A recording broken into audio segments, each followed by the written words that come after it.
राज ठाकरे आणि उद्धव ठाकरेंच्या कालच्या भेटीनंतर आज मनसेची बैठक। शिवसेनेशी युतीबाबत राज ठाकरे पदाधिकाऱ्यांशी चर्चा करण्याची शक्यता। महापालिकेची रणनीतीही ठरणार।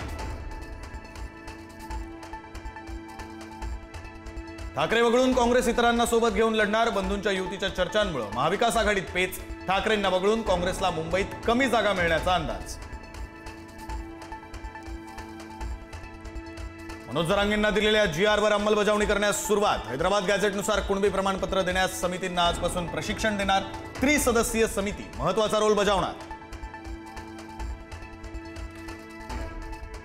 बोगस कुणबी प्रमाणपत्रांना तातडीनं आळा घालणार। ओबीसी मंत्रिमंडळ उपसमितीच्या बैठकीत महत्त्वाचा निर्णय। भुजबळांची नाराजी मात्र कायम।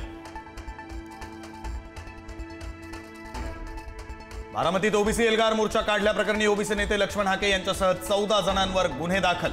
मोर्चाला परवानगी नाकारली असताना मोर्चा काढल्याप्रकरणी बारामती शहर पोलिसांची कारवाई।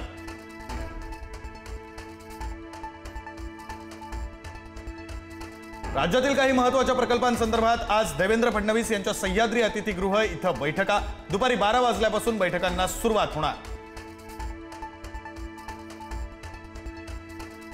बहुचर्चित फोन टॅपिंग प्रकरणी पोलीस महासंचालक रश्मी शुक्लांविरोधातील मानहानीचा दावा रद्द।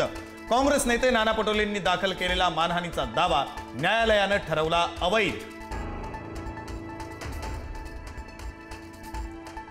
राष्ट्रीय स्वयंसेवक संघाचे सरसंघचालक डॉक्टर मोहन भागवत यांचा आज 75वा वाढदिवस। वाढदिवसाच्या पूर्वसंध्येला आध्यात्मिक गुरु श्री श्री रविशंकर यांनी डॉक्टर मोहन भागवत यांना नंदीची मूर्ती दिली भेट।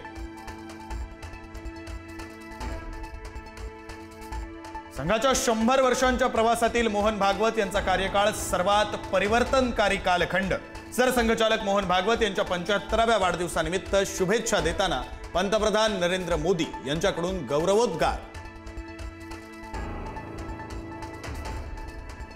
नेपाळमध्ये लष्कर रस्त्यावर। राजधानी काठमांडूत संचारबंदी। कर्फ्यू लागू झाल्याने शहरात तणावपूर्ण शांतता परतण्यास सुरुवात।